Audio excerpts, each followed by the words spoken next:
Isso que você vê na tela é a tabela periódica que você já estudou em algum momento do ensino médio, mas você não lembrava nada disso porque teu professor não explicava com empolgação igual eu empolgo. Vamos lá, o que é isso aqui? É a tabela periódica onde você tem todos os elementos químicos, ou seja, os átomos que existem na natureza ou que são produzidos em laboratório por nós seres humanos. Então você começa aqui, ó. Você tem o hidrogênio, aí você tem o hélio, lítio, berílio, boro, carbono, nitrogênio, oxigênio, flúor e assim por diante. Ó. Você vai andando aqui nesse sentido, mas aqui talvez, não sei se você consegue ver na tela, ó, tem esse elemento que ele está com uma cor diferente. Esse aqui também tá com uma cor diferente, ó. Todos esses aqui, na verdade, ó, estão com cores diferentes. Tem esse aqui, começa aqui no polônio, depois vai para essa turma da valeta aqui, ó, da parte de baixo, todos eles são coloridos. Por quê? Porque esses são elementos radioativos. E eu vou explicar para você nessa aula o que é radioatividade, emissão alfa, emissão beta, emissão gama e ver o que isso causa em nós seres humanos. Lembre que se você curtir esse vídeo, você vai estar ajudando a causa da divulgação científica aqui no Brasil, beleza? O que acontece? Tudo que existe na natureza é composto por átomos. Tudo. Eu, você, um elefante, um passarinho, um fone de ouvido, uma caneta, tudo feito de átomos. E o átomo é composto basicamente de um ponto central aqui, que é o núcleo dele, e ao redor dele ficam os elétrons. A gente está focado aqui nessa aula basicamente no núcleo atômico. Então eu dei um zoom aqui ó, nessa seta e aqui eu separei uma parte do núcleo atômico. O núcleo atômico é composto de prótons, que eu representei aqui nessa cor mais vermelho, laranjado, prótons, e os nêutrons. Os nêutrons são aqui os verdes, tudo bem? Então são as partículas que compõem o núcleo do átomo, prótons e nêutrons, beleza? O que muda de um átomo para o outro? É a quantidade de prótons e nêutrons que ele tem no núcleo. Então, por exemplo, o hidrogênio, vamos aqui para a tabela, ó, o hidrogênio tem só um próton no núcleo. Por isso que ele é o hidrogênio. Se você tiver 2 prótons no teu núcleo, você já não é mais o hidrogênio, você é o hélio. Se você tiver 3, você é o lítio. 4, berílio, 5, boro, carbono, e assim vai indo, vai aumentando de 1 em 1 até você chegar em todos os elementos da tabela periódica. Então olha que interessante, o que muda do hidrogênio para o hélio? Simplesmente a quantidade de prótons que ele tem no núcleo. O que muda do hidrogênio para o urânio, que está aqui, ó, 92? É a quantidade de prótons que ele tem no núcleo. Pensa comigo o seguinte, se eu tenho apenas uma partícula no meu núcleo, o meu núcleo é tranquilo, poxa, beleza, ele está ali sossegado. Se eu tenho 2, ele já vai ficando um pouco mais instável. Imagine um elemento tipo urânio, que tem 92 prótons no núcleo. Ele é tão grande, mas tão grande, que ele fica instável. Isso aqui gera o que a gente chama de radiação. Imagina que você faz uma bola de argila. Você vai crescendo essa bolinha, vai aumentando. Concorda que quando ela fica muito grande, ela começa a ter uma probabilidade maior de perder pedaços? Uma bolinha pequena de argila, ela é muito mais estável do que uma bolinha muito grande. É isso que acontece com os elementos químicos. O hidrogênio, como ele tem só um próton no núcleo dele, ele é muito mais estável do que o urânio, que tem 92. O urânio é muito grandão, então ele começa a perder pedaços. Perder pedaços significa você emitir radiação. Radiação nada mais é do que o núcleo atômico de alguns elementos que são instáveis, porque eles são muito grandes, e esses elementos são aqueles que eu mostrei lá na tabela periódica, e aí ele começa a perder pedaços, só que existem formas diferentes de perder esses pedaços. Por exemplo, se o elemento perde 2 prótons e 2 nêutrons, a gente chama de uma emissão do tipo alfa. Ele emite partículas alfa. A partícula alfa nada mais é do que 2 prótons e 2 nêutrons. A velocidade de emissão dessa partícula alfa é de 20 mil quilômetros por segundo. Entendeu? E se ele perder, na verdade, um elétron, ele não perde nenhum pedaço aqui do núcleo, ele perde um elétron, você tem uma emissão do tipo beta. Isso corresponde a 290 mil quilômetros por segundo. Olha a diferença de velocidade da emissão beta para a emissão alfa. A emissão beta é aproximadamente a velocidade da luz. A velocidade da luz é 300 mil quilômetros por segundo. O beta é 290 mil quilômetros por segundo. A radiação alfa ela é muito menos intensa aqui, ó, na velocidade, 20 mil quilômetros por segundo. Então, a emissão alfa é a liberação de 2 prótons e 2 nêutrons, e a emissão beta é do tipo que você libera apenas um elétron do núcleo atômico aqui que está muito instável por ser muito grande. Denis, mas o elétron não fica no núcleo atômico, como que ele foi liberado? Justamente pelo átomo ser muito grande, ele acaba reordenando os elétrons ali na eletrosfera e talvez emita essa partícula beta aqui. Só que essas partículas geram radiação, então a radiação pode causar problemas para a gente. E aqui eu tenho um exemplo para você, ó. O urânio, que você já ouviu muito falar como sendo um elemento radioativo, né? Ele é usado em usinas nucleares. Então ele tem 92 prótons no núcleo, certo? E aí o que acontece? Olha aqui, isso aqui é um processo de decaimento radioativo. O que vai acontecer? O urânio ele vai se transformar em tório e vai liberar uma partícula alfa. Dá uma olhada aqui, ó. O urânio tinha 92 prótons, tá vendo? Ó, 92 prótons. Quando ele virou tório, o tório tem 90 e ele emitiu aqui 2 de uma partícula alfa, ou seja, ó, 92 é 90 mais 2, ou seja, a quantidade continua a mesma. Só que o que aconteceu? O urânio deixou de ser urânio, ele virou tório e liberou uma partícula alfa, que é o que eu acabei de mostrar aqui para você, ó, 2 prótons e 2 nêutrons.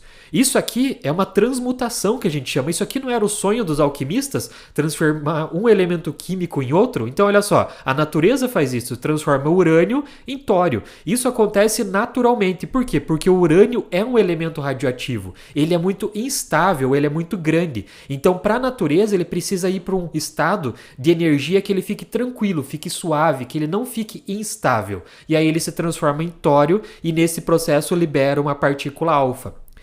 E tem também a liberação da partícula beta, que é esse caso aqui que eu peguei, ó, do carbono 14, que a gente chama, ele se transforma, ele transmuta em nitrogênio 14 e libera uma partícula beta. O que é essa partícula beta que a gente viu? É um elétron, né? Olha esse processo aqui, ó. Eu tenho o carbono 14, que tem 6 prótons e 8 nêutrons, daí dá 14, né? E aí você tem a liberação aqui, na verdade, de uma partícula beta, né? Ele vai virar o quê? Nitrogênio 14, libera um neutrino no processo e libera um elétron. Tá aqui a partícula beta. Então aqui é uma emissão do tipo beta. Por que acontece isso? Acontece naturalmente no mundo, no universo, certo? Mas e o poder de penetração da radiação? Aqui que a gente quer trazer para a causa da medicina. Se você tiver uma liberação do tipo alfa, que é aquela lá de 2 prótons e 2 nêutrons, é uma radiação tão fraca, na verdade, que ela não consegue nem passar por uma folha de papel. Então você não precisa se preocupar com ela, porque qualquer barreira, tipo uma folha de papel, consegue parar essa emissão. Se você tiver uma partícula do tipo beta, que é um elétron, você já não pode mais usar uma folha de papel para se proteger. Você precisa de uma parte de chumbo ali, de alguma coisa assim. Na verdade, qualquer ferro, né? Um ferro ela já não consegue passar. Ela é mais penetrante, que a gente chama, do que a partícula alfa, mas ela não é tanto como uma outra que a gente vai ver daqui a pouco. Então veja, você tem realmente que prestar atenção nisso aqui. Uma partícula alfa, ela não vai muito interagir com o corpo humano, nos órgãos, mas uma partícula beta consegue. Se ela é barrada somente por um metal, ela consegue passar pelo corpo humano. E o que acontece basicamente no corpo humano? Quando você tem uma partícula alfa, o teu corpo vai estar exposto a ela, você vai sofrer pequenas queimaduras no local, mas não vai passar disso. Se você estiver sendo atingido por partículas beta, que são os elétrons, você vai estar sendo atingido nos órgãos, e isso aqui pode causar problemas. E eu já vou explicar aqui para você como que isso acontece. É basicamente assim, ó, você tem o teu corpo, certo? Aqui você tem todas as células do teu corpo, e você sabe que lá no núcleo da tua célula você tem o teu DNA. E o DNA ele é composto de outros elementos químicos, né? Outros átomos. Então, quando você tem a liberação do tipo beta, ó, que eu representei aqui como sendo aquele nosso elétron, o que acontece? Esse elétron que chega lá na tua célula, ele vai penetrar no teu DNA e ele pode arrancar elétrons que estão aqui dentro do teu DNA. E daí o que vai acontecer? Ele vai tirar um pedaço. Quando o teu corpo for fazer a cópia desse DNA, pode acontecer um erro ali, o que pode gerar um problema genético para você, tipo um câncer. Então, esse é o problema da radiação, principalmente da radiação beta, porque ela é penetrante, ela entra, as partículas chegam no teu DNA, podem mudar a estrutura do teu DNA. Por quê? O que acontece? O elétron arranca outros elétrons que estão aqui dentro do teu DNA e quando o teu corpo vai fazer a cópia desse DNA, pode ser que aconteça um erro. E se esse erro acontecer, pode gerar um problema para você, tipo câncer. Então, esse é o problema da radiação no corpo humano. É a partícula que é liberada interagindo com o teu DNA. Nos anos 80, no Brasil, isso aconteceu. Teve o caso chamado Césio 137, que foi lá em Goiânia. E aí, pessoal de Goiânia? Esse caso ficou muito famoso e vale a pena você procurar isso para estudar, porque o que aconteceu? Uma família, na verdade, uma pessoa que trabalhava com materiais recicláveis, encontrou um material que era descartado de uma empresa médica e eles descartaram de forma errada. E o que aconteceu? Ele abriu uma cápsula que era usado para fazer exames médicos e viu que lá dentro tinha um pó azul muito brilhante, mas ele não sabia que esse pó era o Césio 137, que é radioativo. E ele começou a pegar esse pó porque ele era muito bonito. E aí você procura a história e você vai ver que é muito interessante do ponto de vista da física e de como tudo isso aconteceu. Foi muito triste, mas é interessante para você estudar para a gente não cometer esse erro. O Césio 137 é extremamente radioativo. Por que ele é radioativo? Eu trouxe aqui para você o decaimento do Césio 137. Aqui, ó, CS, Césio 137. Olha o que acontece. Acontece uma liberação do tipo beta, ou seja, ele libera um elétron e aí ele vira o bário 137. Só que esse bário 137 ainda é instável, ele é muito grande. Se ele é instável, ele é radioativo. Então, se ele é radioativo, ele vai perder outras partes. E o que vai acontecer? Ele libera uma radiação do tipo gama. E aí ele vira um bário estável.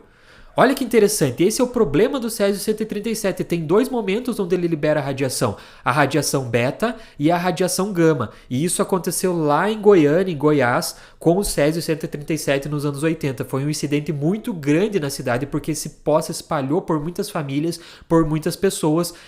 E é uma coisa muito interessante de você estudar do ponto de vista da física, apesar de ter sido muito triste. Mas, Denis, você acabou de falar da radiação gama, você não tinha falado dela, você tinha falado da alfa e da beta. O que é a radiação gama? É que a radiação gama ela não tem a ver com você liberar partículas. Simplesmente tem a ver com a radiação, a excitação que o elétron está causando naquele momento. Na verdade, o átomo está causando naquele momento e gera uma onda eletromagnética. Ou seja, não é uma partícula que está sendo liberada, é simplesmente uma onda, uma radiação. Qual que é o problema disso? É que como não é uma partícula, não adianta você tentar manipular ela com ímãs, você não vai conseguir. Então a única forma de você segurar a radiação gama é através de uma barreira muito grande de chumbo. Isso aqui é extremamente perigoso. Lembra que nós mostramos aqui, vamos voltar lá, que a radiação alfa era protegida por uma folha de papel, a beta era protegida por um metal qualquer, mas a gama você precisa de uma barreira muito grande de chumbo. Essa radiação gama ela é muito perigosa, por isso que ela está aqui no Césio 137, extremamente radioativo, libera esse tipo de energia. Mas o que é a radiação gama basicamente? Eu trouxe aqui para você o espectro eletromagnético. Ou seja, são todas as ondas eletromagnéticas que existem na natureza. Existem ondas aqui que nós chamamos de ondas de rádio, micro-ondas, infravermelho, luz visível, que é o que a gente enxerga, ultravioleta, raio-x e aqui, raios gama. Dá uma olhada aqui o que acontece. O comprimento de onda das ondas de rádio ele é muito grande. Então, se você pegar uma onda de rádio, ela tem um comprimento muito grande. Se ela tem um comprimento muito grande, a frequência dela aqui, ela é bem menor, bem pequenininha da frequência das ondas de rádio. Se você pegar aqui, por exemplo, comprimento de onda, e a frequência é pequena, e você for para esse lado, o que está acontecendo? O comprimento de onda está diminuindo, consequentemente, a frequência está aumentando. E quando você tem frequências muito altas, o raio gama é o que tem a maior frequência aqui nesse espectro, ele é muito penetrante. Por isso que o raio gama que eu te mostrei aqui, ele é um problema na radiação. Por quê? Porque ele consegue penetrar praticamente em todos os materiais. Você precisa de uma barreira de chumbo muito grande para segurar ele. Essa é a ideia de como funciona a radiação. Você tem átomos muito grandes, vamos voltar lá, átomos muito grandes na tabela periódica aqui, e daí o que acontece? Eles são radioativos e acabam emitindo ou partículas alfa, ou beta, ou gama. Isso interfere com o teu corpo, com teus órgãos, com o teu DNA e pode causar sérios problemas.